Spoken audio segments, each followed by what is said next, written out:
ایک انعام ہے یہ اولیاء اللہ۔ صلو علی الحبیب صلی اللہ تعالی علی محمد صلی اللہ علیہ وآلہ وسلم۔ مدنی چینل کے ناظرین، آج ہم تذکرہ کریں گے امام شافعی رحمۃ اللہ تعالی علیہ کا۔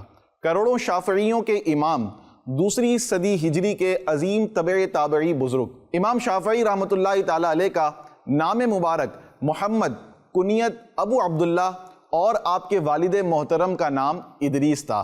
آپ رحمۃ اللہ تعالی علیہ کا ایک لقب ناصر الحدیث بھی ہے۔ امام شافعی رحمۃ اللہ تعالی علیہ راتوں کو جاگ کر عبادت کرنے والے، دنیا کی لذتوں سے دور رہنے والے، نیکی کا حکم دینے اور برائی سے منع کرنے والے تھے۔ آپ رحمۃ اللہ تعالی علیہ وہ خوش نصیب ہستی ہیں کہ جن کا شجرہ نسب نبی کریم صلی اللہ تعالی علیہ وآلہ وسلم سے جا ملتا ہے۔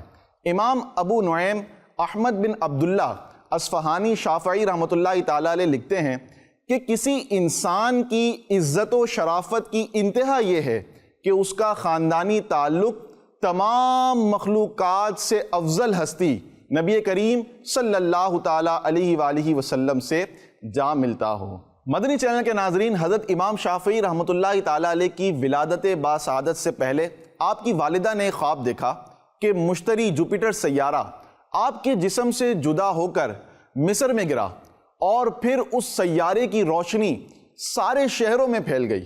خواب کی تعبیر بتانے والوں نے بتایا کہ آپ کے جسم سے ایک ایسا عالم پیدا ہوگا کہ جس سے خصوصی طور پر مصر کے لوگ فیض پائیں گے، اور پھر ساری دنیا آپ کے اس بیٹے سے، اس عالم سے فیض یاب ہوگی۔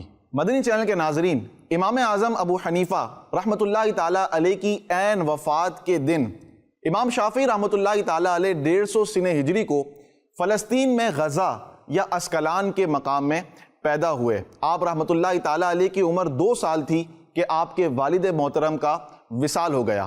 آپ کی والدہ آپ کو لے کر مکہ مکرمہ حاضر ہوئیں، اور اس کے بعد امام شافعی رحمۃ اللہ تعالی علیہ نے مکہ مکرمہ میں ہی پرورش پائی اور علم دین حاصل کیا۔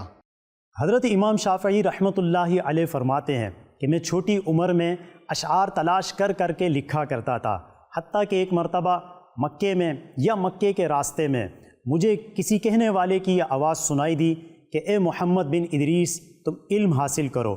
جب میں نے پیچھے مڑ کر دیکھا تو مجھے کوئی کہنے والا نظر نہ آیا۔ اس کے بعد سے میں نے علم حاصل کرنا شروع کر دیا، اور میں پھٹے پرانے کپڑوں پر علم کی باتیں لکھتا رہتا اور ان کو ایک مٹکے میں جمع کیا کرتا، حتیٰ کہ وہ مٹکا بھر گیا۔ حضرت امام شافعی رحمۃ اللہ علیہ کا بیان ہے کہ میری والدہ کے پاس معلم کو دینے کے اخراجات نہ تھے، حتیٰ کہ ان سے یہ بات طے ہوئی کہ ان کے مدرسے سے جانے کے بعد میں ان کے مدرسے کی نگرانی کیا کروں گا۔ میں نے 7 سال کی عمر میں قرآن پاک کو حفظ کیا اور علماء کرام کی صحبت میں بیٹھ کر حدیث اور فقہی مسائل یاد کرنا شروع کر دیے۔ مکہ پاک میں ہمارا گھر وادی خیف میں تھا۔ جب بھی میں کوئی چمکدار ہڈی دیکھتا تو اس پر علم یا فقہی مسئلہ لکھنا شروع کر دیتا۔ جب وہ ہڈی بھر جاتی تو میں اسے کسی گڑھے میں دفنا دیا کرتا۔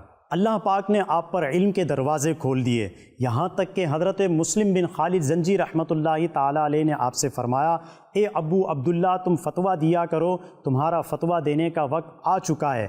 حتیٰ کہ حضرت امام شافعی رحمۃ اللہ علیہ اس وقت فقط 15 سال کے تھے۔ اللہ تبارک و تعالی ہمیں حضرت امام شافعی رحمۃ اللہ تعالی علیہ کے علم میں سے حصہ عطا فرمائے، ان کی مزارات پر کروڑا کروڑ رحمتوں کا نزول فرمائے، اور ہمیں ان کی سیرت پر عمل کرنے کی توفیق عطا فرمائے۔ آمین بجاہ النبی الامین صلی اللہ تعالی علیہ وسلم۔ خدا کا خاص ایک انعام ہے یہ اولیاء